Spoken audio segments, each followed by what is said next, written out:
She don't feel a thing. She starts to sing that la la lonely song. Yeah, in a minute, all the troubles they're gone. Sweet Sue, sweet suicide, sweet.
Obliterated face and hands, the dumbbell guns of violence show up our godhead for a sham.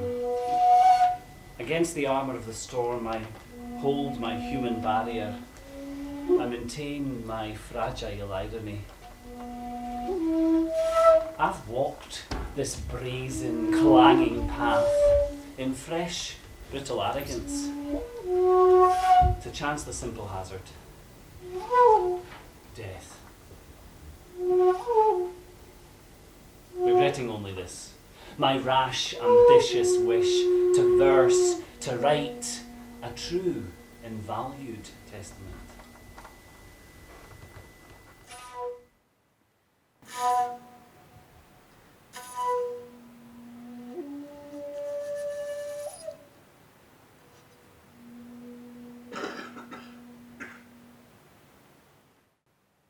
There are many dead in the British desert who lie uneasy among the scrub in this landscape of half-wit, stunted ill will. For the dead land is insatiate and necrophilous. The sand is blowing about still.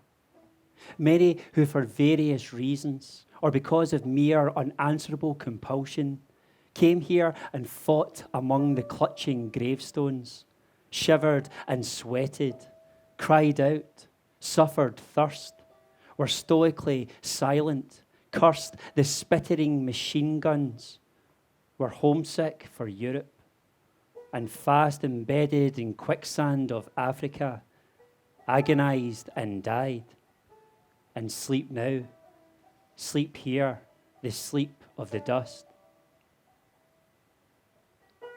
There were our own. There were the others. Their deaths were like their lives, human and animal. There were no gods and precious few heroes. What they regretted when they died had nothing to do with race and leader, realm indivisible, laboured Augustan speeches or vague imperial heritage. They saw through that guff before the axe fell. Their longing turned to the lost world glimpsed in the memory of letters, an evening at the pictures in the friendly dark, two knowing conspirators smiling and whispering secrets, or else a family gathering in the homely kitchen with Mum so proud of her boys in uniform. Their thoughts trembled between moments of estrangement and ecstatic moments of reconciliation, and their desire crucified itself against the unutterable shadow of someone whose photo was in their wallets. Then death made his incision. There were our own. There were the others. Therefore, minding the great word of Glencoe's son, that we should not disfigure ourselves with villainy of hatred, and seeing that all have gone down like curs into anonymous silence, I will bear witness, for I knew the others. Seeing that literal and interior are alike indifferent, and the birds are drawn again to our welcoming north, why should I not sing them, the dead, the innocent?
At dawn, under the concise razor edge of the escarpment, the lager sleeps. No petrol fires yet blow flame for brew up. Up on the pass, a sentry inhales his national. Horseshoe curve of the bay grows visible beneath him. He smokes and yawns, and the limitless, shabby lion pelt of the desert completes and rounds his limitless ennui. At dawn, in the gathering impetus of day, the lager sleeps. Some restless prince's dream. First light denies them the luxury of nothing.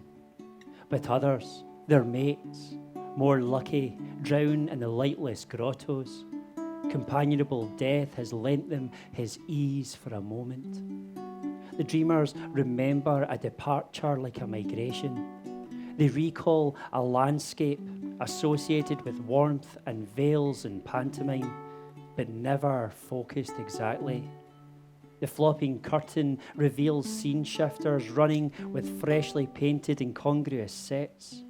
Here, childhood's prairie garden looms like a pampas, where grown-ups stalk, gross outlaws, on legs of tree trunk, recedes, and the strepitant jungle dwindles to scruff of shrubs on a docile common, all but real for a moment, then gone. The sleepers turn, gone, but still know nothing laves them. No, dear, won't be long now. Keep fingers crossed, chin up, keep smiling, darling. Be seeing you soon. On the horizon, fires fluff now, further than they seem. Solemn and Halfaya, a while yet before we leave you in quiet, and our needle swings north. The sleepers toss and turn before waking.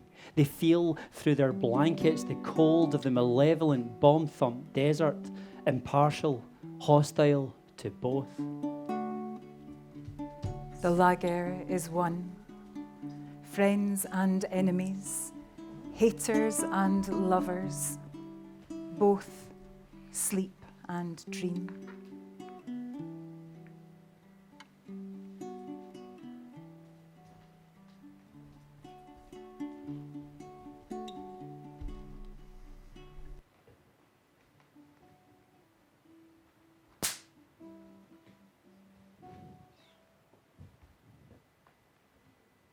How can you love me when you know how broken I am? A shard of glass waiting in the sand. How can I not hurt you? Desert me, go on, it's what you do. Yeah, you do. But look at the sky with your pretty eyes. Tell me it ain't right. Good to be blue.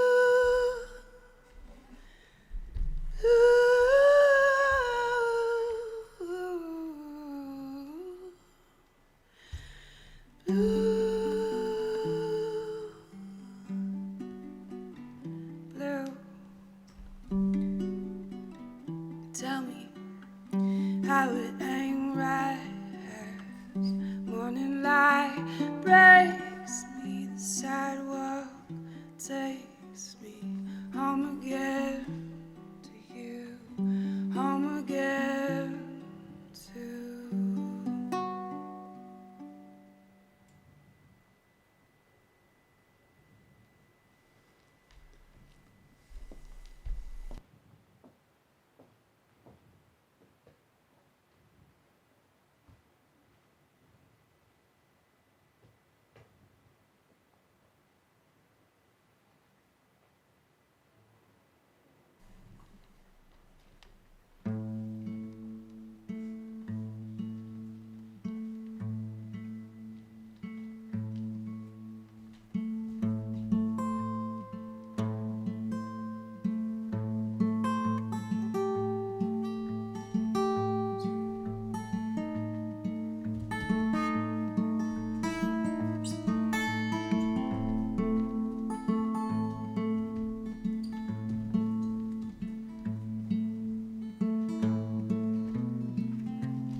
Never go hungry, eat them words, swallow them down. When it burns, fires glow, but they can never touch her nose. She don't feel a thing, she starts to sing that la la lonely song, yeah. In a minute, all the troubles they're gone. Sweet Sue, sweet suicide, sweet Sue.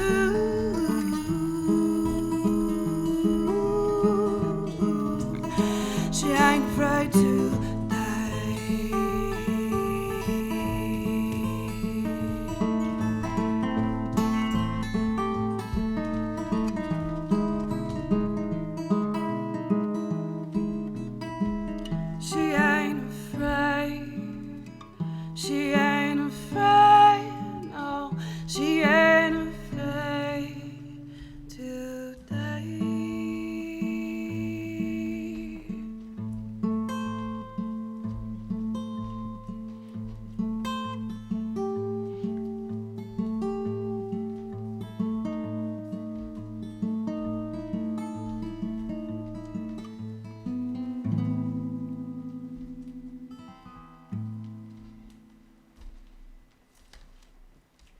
morning after.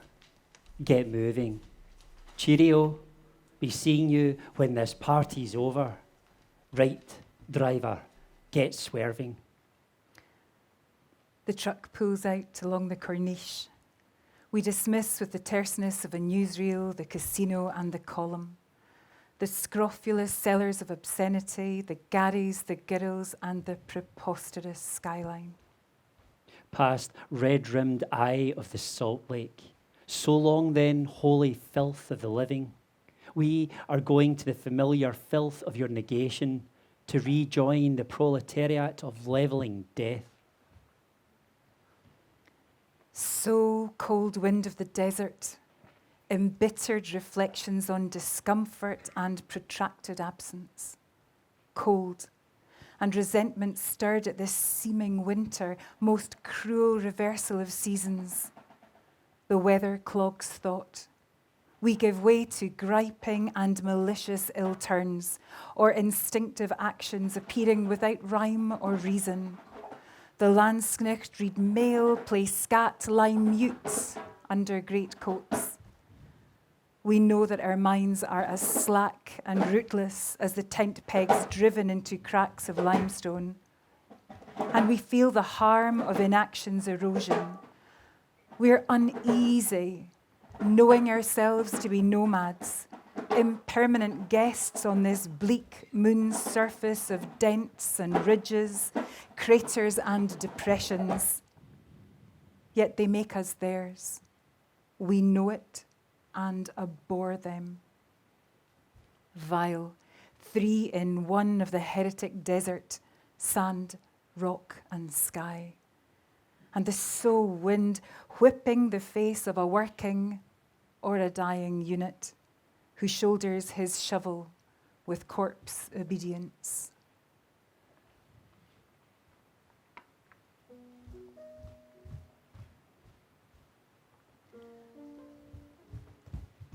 Our eyes, fatigued by the unsearchable desert's moron monotony, lifted to the hills.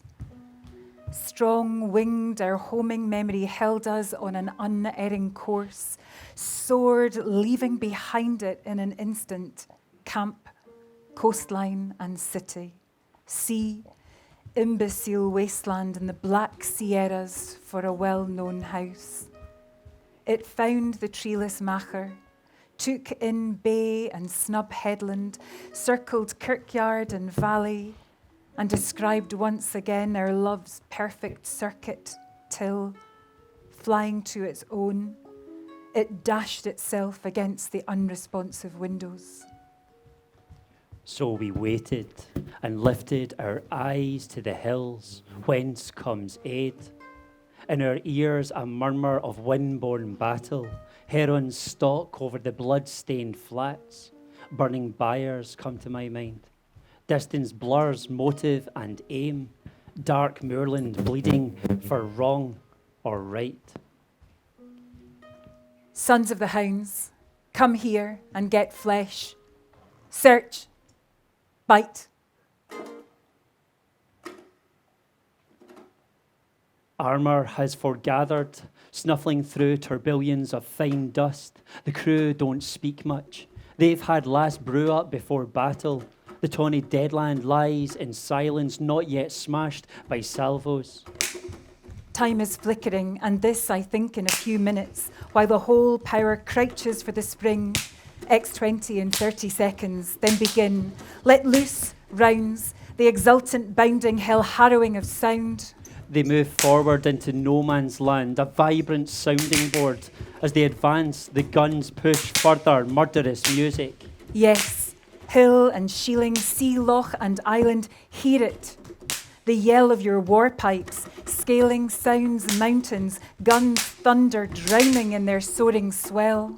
We'll max sicker against the bashing cudgel, against the contemptuous triumphs of the big battalions, max sicker against the monkish adepts of total war, against the oppressed oppressors, max sicker against leeching lies, against the worked out systems of sick perversion, max sicker against the executioner, against the tyrannous myth and the real terror, max sicker.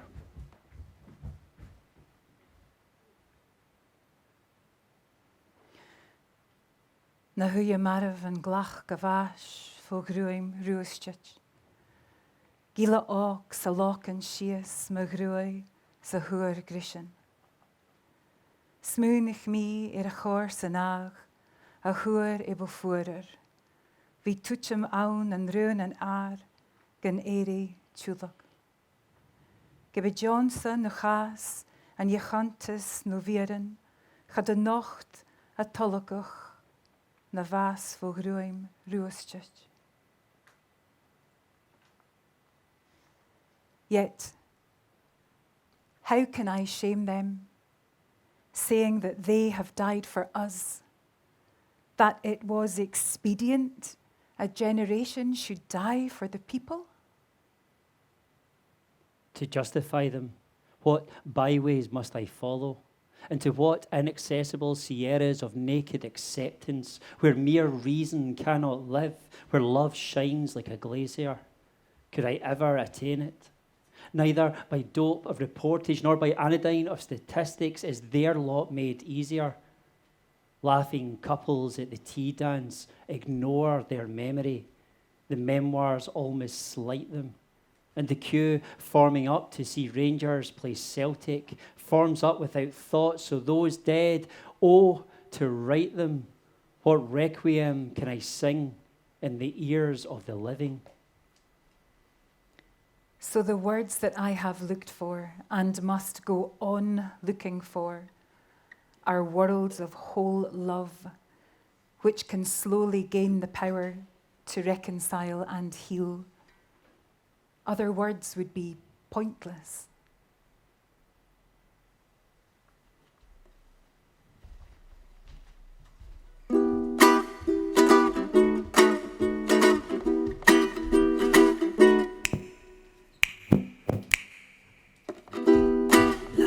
Like a storm in June, slice me open like a fingernail moon. Lightning strikes, the thunder comes. Soon after you're gone, I want you. I want you. You know, summer love, she's a fickle thing. Cracker Jack Brown's girl, there ain't no ring. Well, I know it like, but there's no roll. Swing me high, I wanna fall. I wanna fall. To the top and you can't stop. So you hit the path all day. It don't matter, so I done it's full the whole day long. Touch me right, I wanna do it all.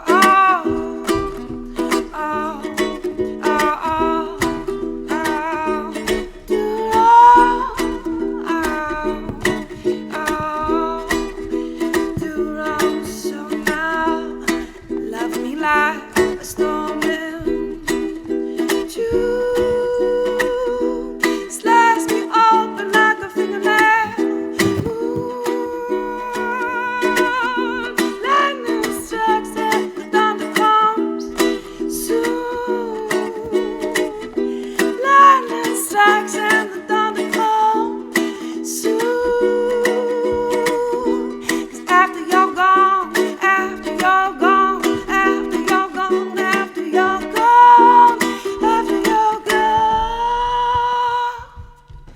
That's when I want you.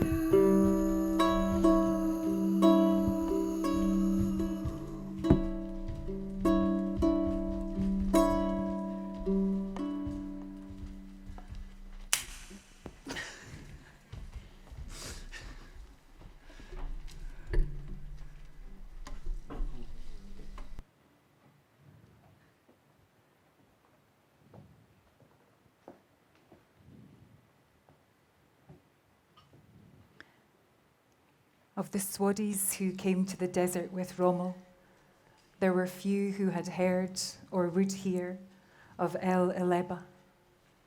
They recce'd or acted as medical orderlies, or patched up their tanks in the camouflaged workshops, and never gave a thought to a place like El Eleba. To get there, you drive into the blue, take a bearing and head for damn all. Then you're there. And where are you? Still.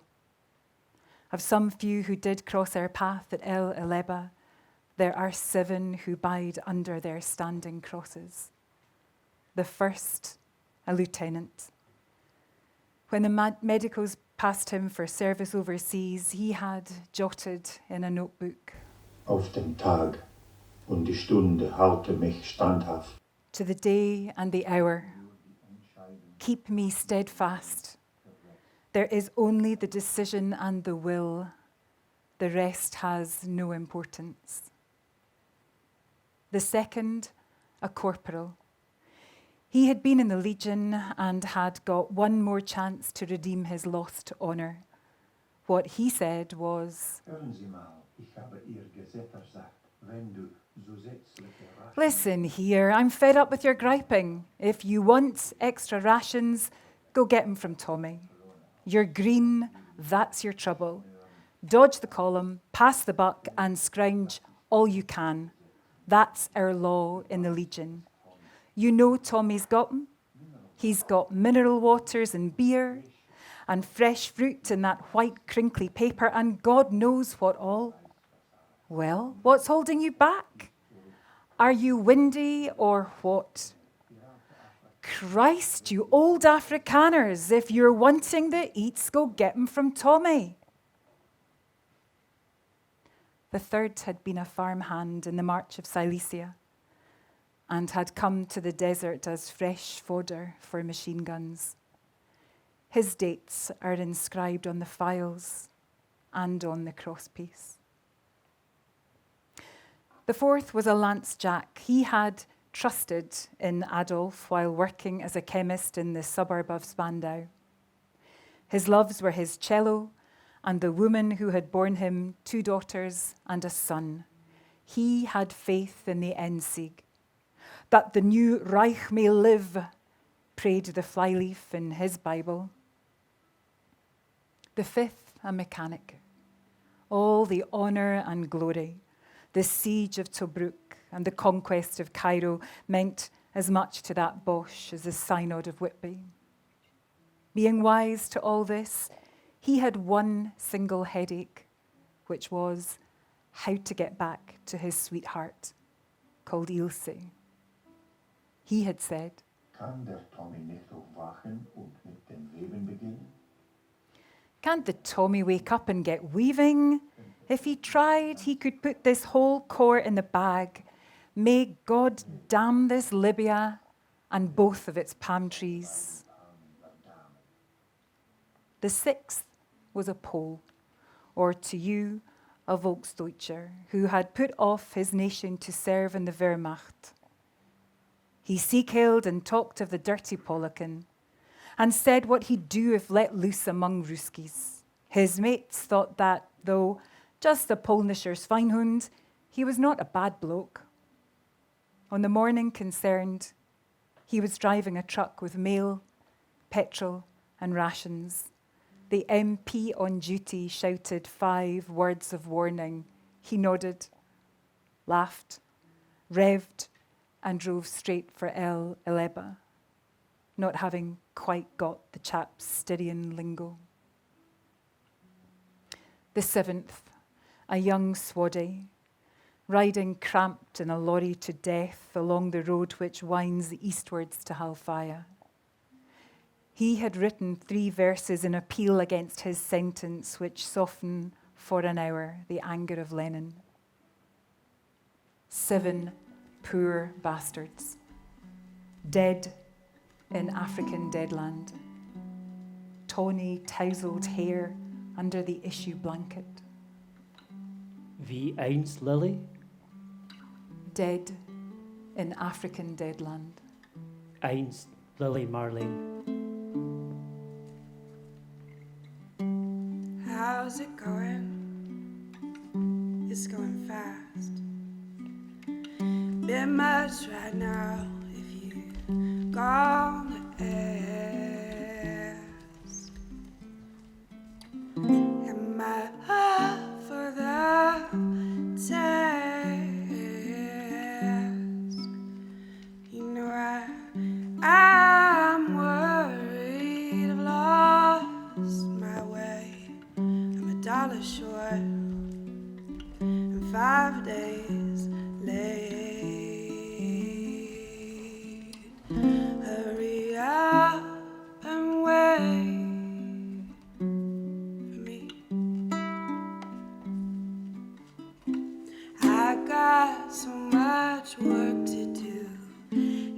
that work as you. I will never stop and think it through. I will just think of you, you, you, you, you, you, you,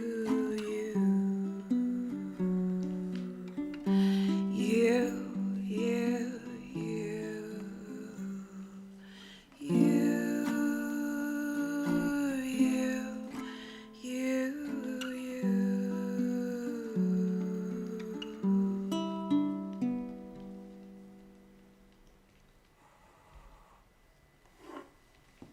For there will come a day when the Lord will say, close order.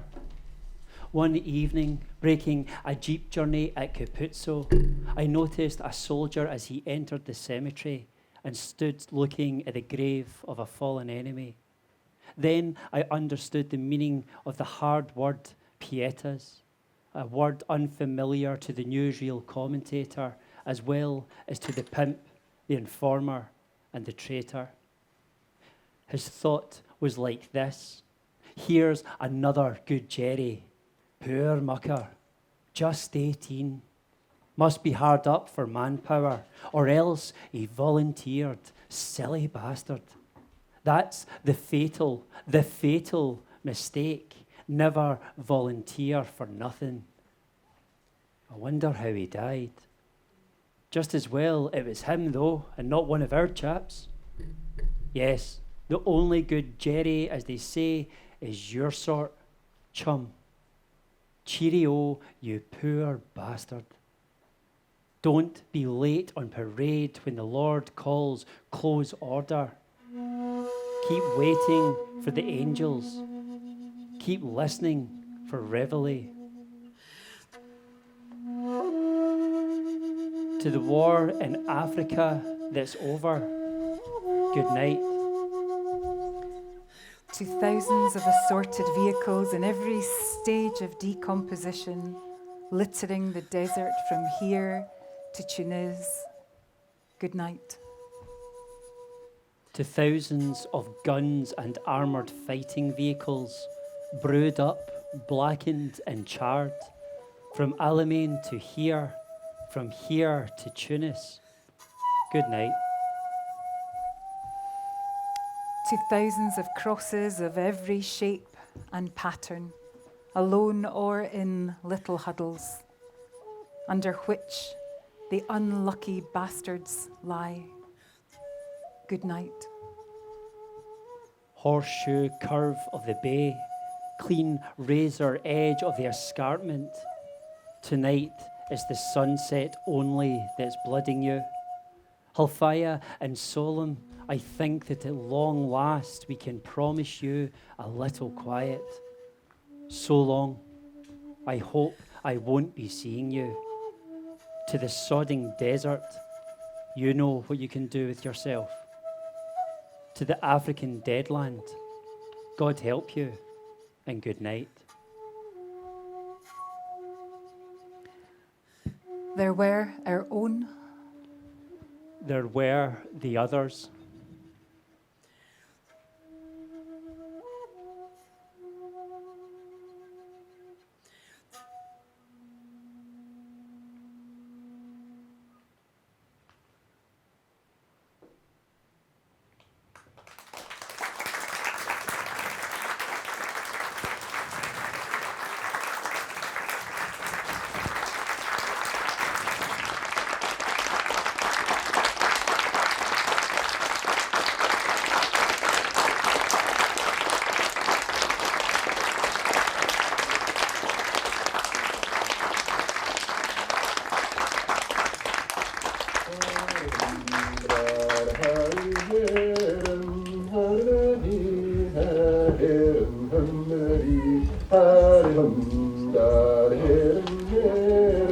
Helen,